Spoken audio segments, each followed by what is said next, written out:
You're listening to The Resentment Dumpers. So here we are. Welcome to the Resentment Dumpers inaugural podcast. It's our premiere. This is it.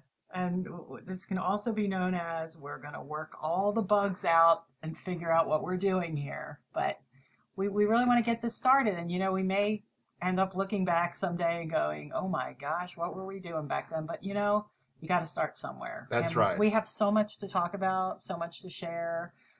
I mean, it's so exciting because it's October 1st. And this is the month that the book is coming out. Curiosity Killed the Spat.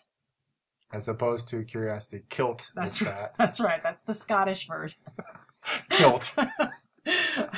And there's so much to talk about. And we have the name The Resentment Dumpers because when you read the book, you'll find out that dumping your resentment with your partner in the relationship is the key to keeping the relationship healthy. And there's so much to touch on that it's like I don't even know where to start, but we got to start somewhere, right? Well, let's start with introductions. I'm Joe. I'm Meryl. And we're the Resentment Dumpers. We are indeed. We have little buckets here. No, I'm just kidding. That's right. We have little buckets that we occasionally throw on each other to symbolize throwing. Or we just hit each other over the head with them, or That's whatever, right. whatever needs to be done. But Or another analogy is the garden hose. What do you do with the garden hose? Do you actually till the garden, or do you hit each other over the head with it? That's right. I think that's in the book, isn't it? I think so. Oh. Yeah, it's a story. You'll have to read it to find out. That's right. Hint, hint. But yeah, so we're here. We just want to talk about all the stuff that will help us all have better, healthier relationships. And some of this is very new, just totally revolutionary, groundbreaking even. I like to bake some ground every now and then. See, this is where we're going to go with this. But that's okay. This is going to be very organic. This is just our banter and everything. And we've been working on this for 2 years now. Well, coming up on 2 years. Well, the concepts, have been around for a while, but actually putting it down on paper and trying to formalize it and things like that. Yeah, it's been since January 1st of 2012. That's right. And so there's a lot to talk about, a lot to cover, and it's like we're going to get this in a organized fashion where certain days of the week we're going to have certain topics, and of course we would love to hear from you guys, and through Twitter, through Facebook, through our website, anywhere that you can grab a hold of us, ask questions, topics you'd like to see covered. We are all about the feedback, and we want to know what everybody wants to hear and discuss. And until then, we'll try to come up with ideas on our own. But basically, just kind of intro today, and just kind of getting information out there about how this whole thing was born. You want to start talking a little bit about that? How the whole thing was born? Well, the whole failed relationship angle. And yeah, I just needed some answers, big time. And my background is in engineering, which is essentially problem solving. And it's just that rare desire to step into the mushy world of relationships with the engineer's lab coat and clipboard and stopwatch and pocket protector and everything. And as an engineer, to strip away all the preconceived notions that we have about relationships, and not really looking for something that works, but just looking for answers. And all the stuff that I had read about or been told my whole life wasn't answering those questions. So it started out with the idea of resentment being the enemy of relationships, and that came on pretty early. And but when I dumped my resentment with Meryl the first time, it was painful. I knew it was going to be. I tried to do it, as gently as I could, actually. But when we started talking about it later, she asked the pivotal question, and that is, does it have to hurt to dump resentment, to actually let somebody know something that they don't like? And that really got me thinking, and that's what really opened up the door to finding the answers, because as it turns out, what she was experiencing there was this thing called Egoity, which is a new concept. it's a neutral term. It's not like egotism or anything like that. There's no negative connotation. It's just an expression of a normal, natural, and wanted response that you get when somebody says something you don't like. And that's essentially all it is. And I really think this is a good jumping off point for us to talk about egoity, simply because it is the pivotal piece and the real key to understanding how to interact with any kind of relationship partner, what's actually going on. And it's the thing that is different from everything. If you've been out there for a while digging around for answers and reading what you can about relationships, this is the difference. And understanding it and getting a firm grip on what it means changes your life. It changes all the interactions that you'll have with people, because you no longer fear or run away from it, or have no clue what's going on, or think of it as negative and terrible and horrible, Or and thinking that you or your partner is defective because their egoity gets evoked. that's right. Or you're doing it maliciously, Right. On purpose to hurt the person. Because I will be the first to say that was my past experience, was always that I didn't want to deal with conflict because it always led to egoity. Of course, I had no idea what that meant at the time. To me, it was just a brick wall. It was anger, temper, loss of control. You could call it a lot of things. There's different forms of it, as we'll get into in great detail in the book and everything, which is the people's egoity manifests itself in different ways. But all of those things were always equated as unpleasant and horrible and negative, and I just wanted to avoid it at all costs. To be avoided. Yes. It's a sign of weakness. It's a sign of we don't want this. But when you think about it, you shouldn't like the sound of an alarm, like a smoke alarm, a fire alarm. Any of those kind of things should not be a pleasant sound, because what the alarm is trying to do is to get you to take action. Yeah, imagine if your smoke alarm was a little pleasant chirping of birds. Yeah. You probably would kind of sleep through the fire. Yeah. So you want that egoity to be non-pleasant, because until you reset that alarm, until you have your watchdog and he's barking his head off and everything, until you go up there and you pat on his head and say that it's okay, he's going to continue to bark, and it's going to be annoying, and it should be annoying. That's a great analogy, by the way, Joe. Is it? It is. Is it? Yeah, I really like that. But that's what it is.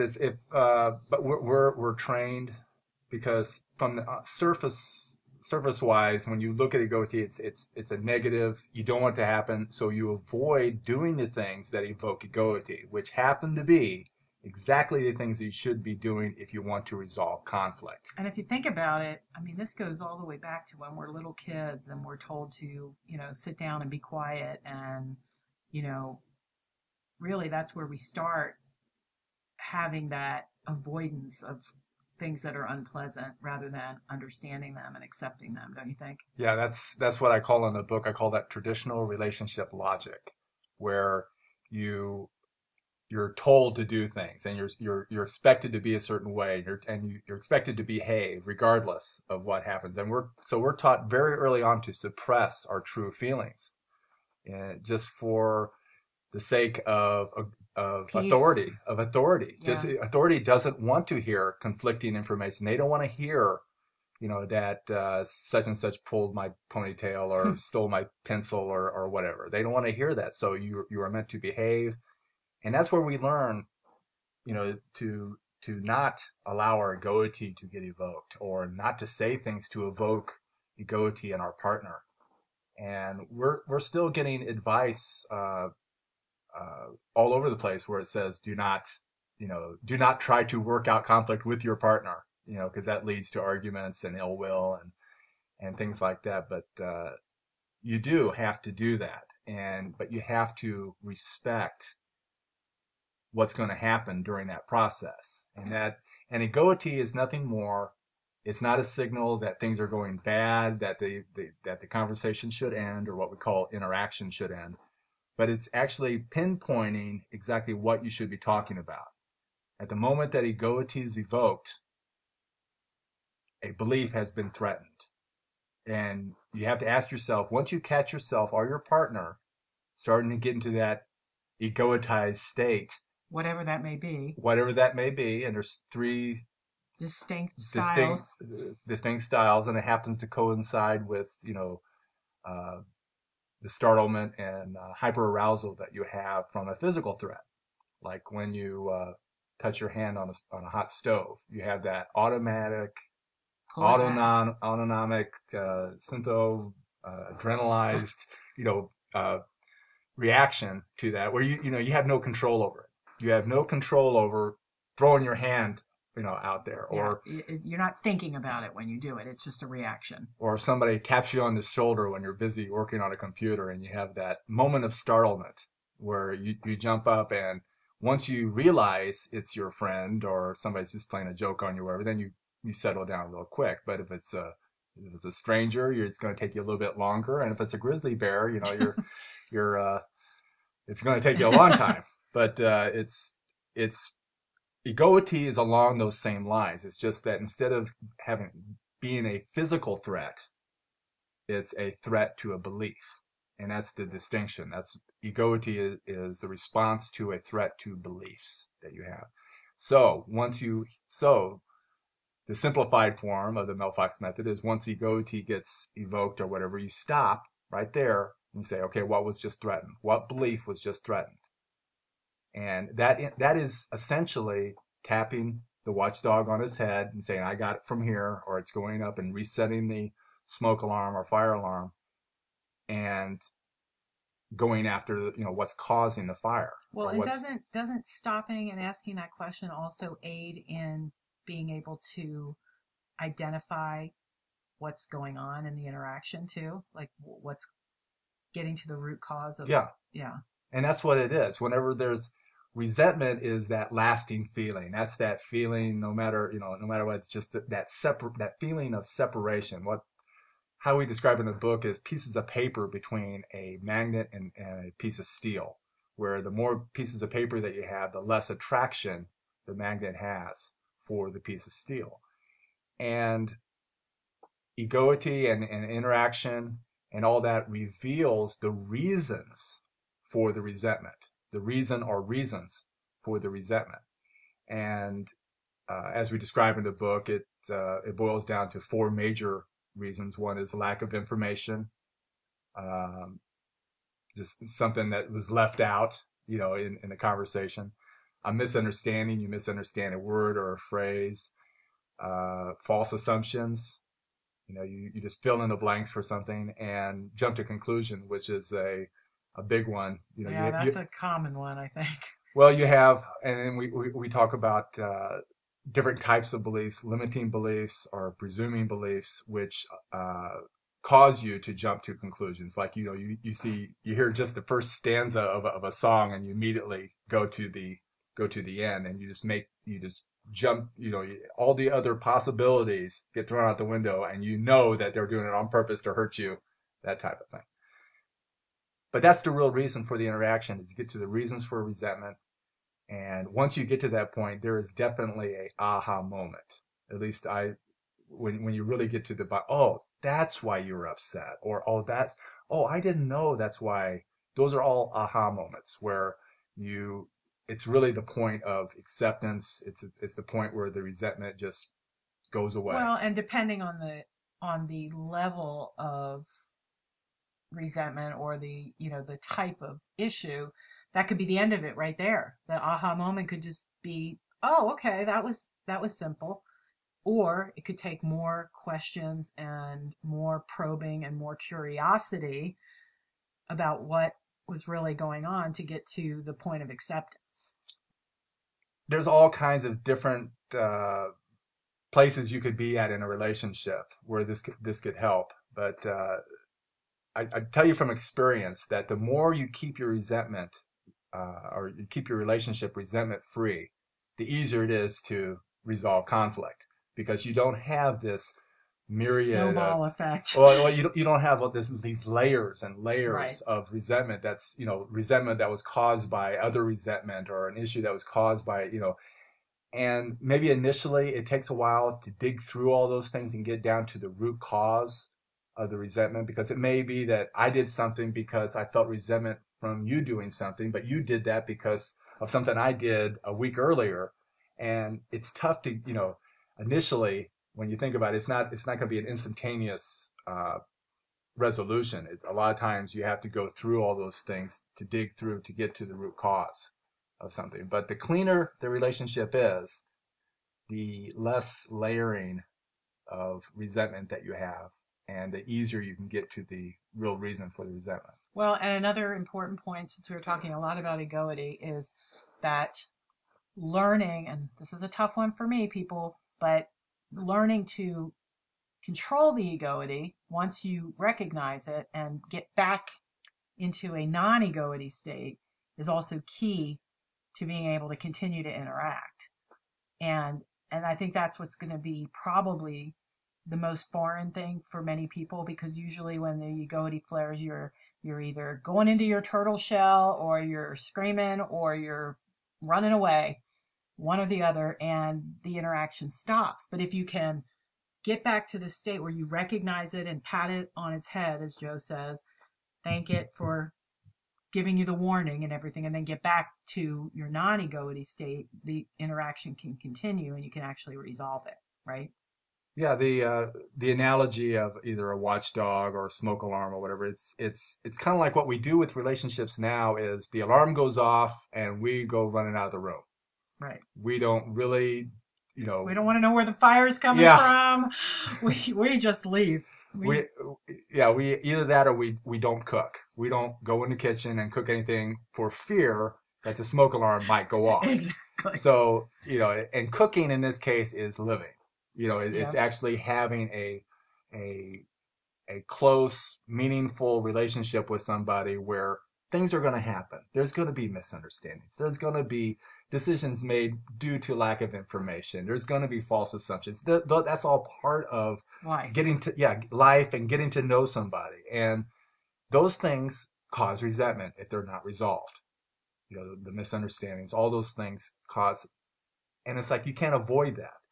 And when I say, you don't cook in the kitchen, means essentially you're not interacting with this person, because there's a possibility, just like there's a possibility that you may burn something and burn your Tony's pizza and it causes the smoke alarm to go off. Because there's that possibility, you don't even talk about anything.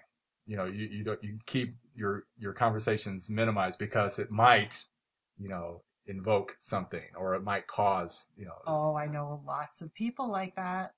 There's a lot of people like that they would rather not cook than chance the smoke alarm going off. And we're saying here that you can just cook away, and the alarm is there for a reason, and you just use it for what it's there for, which is a warning system, and you carry on. And the more you understand egoity, and you understand the cause and the purpose, the easier it is for you to recognize it and do what needs to be done to get it under control, and to go after whatever is causing the fire, or whatever the intruder that's coming up to the house or whatever, to answer the door. And again, I can't stress this enough, that the way we look at egoity now, we really don't have, there's really not a term out there. I had to make up a term. I had to come up with a term to describe what that is. And we avoid it so much. It's kind of like, the dog starts barking and everything, and we just huddle in a corner and just hide. Meanwhile, the dog just keeps barking, keeps barking. We just have to understand that we have to see why the dog is barking. Why is the smoke alarm going off? It's not to run out of the house because the smoke alarm goes on. It's like, oh, okay, there's something going on that needs my attention. And we're talking mostly in terms of intimate partnerships, marriages, and relationships and everything. But I wrote a blog recently about egoity, and I started it off with the line that it's changed my life. And I just want to get it out there that this is really once you understand the concept, you see it in every aspect of your life, in all of your dealings with people, because you're going to always have conflict in the workplace, with your children, with your friends, with your family, with your partner, with whomever. conflict is a part of life. And once you grasp this concept, it's universal, and you can start seeing it. It's very interesting, like from a work perspective or whatever, where you see it in other people. Whereas before you didn't know, and everybody's all fighting and at each other's throats. And now it's like, I can see what's really going on. And it really, even if the other person isn't aware of it, it really helps you to be able to control the situation and yourself and your own reactions and words and interactions and everything. So it's really important, because even though the focus is on intimate relationships, it is a universal principle when you're dealing with people in conflict. I just thought of an analogy. Shocker. Especially if you read my book. Mr. Analogy. I don't even know if this is an analogy or a metaphor or whatever, but it's kind of like the way, if you understand egoity, it's like, taking your dog for a walk and coming across another dog and they both start barking, and the other person not pulling the reins on his dog, and you're pulling the reins on yours, so you're actually stopping, any kind of fight that goes on. Oh, yeah. By understanding that, okay, my egoity's evoked, their egoity's, okay, why is that? And you pull, and just like you'd pull your dogs away from each other, because otherwise they're going to kill each other. They're going right. to rip each other's heads off. And since we don't understand egoity, we understand, and we feel threatened, and we think that the other person's on the other side of the net, which is something we haven't talked about yet, but we'll talk about that in another podcast. Since they don't know to pull the rein on their dog. That's true. So they avoid going for walks because they may run across another dog or whatever. So Joe Mellon has now come up with yet another dog analogy. There are so many. For you dog lovers out there, I can't wait till you read the book, because we got a lot of dog analogies. There's dog analogies, there's car analogies, there's garden analogies. There's all kinds of analogies. And they're wonderful because they really help. I mean, I'm a little biased, maybe just a little tad, but that to me is what makes the book so entertaining and so easy to understand, because those analogies really help illustrate in real terms to me what's going on, instead of just reading like blah, blah, blah, like a textbook. It totally captures your attention and really helps understanding. So we're talking about the book. The publication month is this month. It's October. And we're just a little excited. Not much. Just a little bit. It's going through its final scrubbing, and we're looking at a mid-October or so release date. And I think this is a good note to end on for our first podcast, because we can pick it up and talk more about where we are with the scrubbing process and another topic, because there's so much to cover. It's like we could literally sit here for hours and hours and never get anything done, but we do want, let's a good way to end, I think, this first one is give out our website address, Twitter. Yep. We are at www.theresentmentdumpers.com, and on Facebook, The Resentment Dumpers, and at Resentment Dump on Twitter. And you can find all this information on our website too. And when you get out there, sign up for our newsletter. That has been kind of subdued as we're waiting for the book to come to life, but it's going to be picking up speed here, and we've got all kinds of stuff to share, so you don't want to miss out on that. And we'll be back with you soon. You've been listening to The Resentment Dumpers. Check us out on the web at www.theresentmentdumpers.com.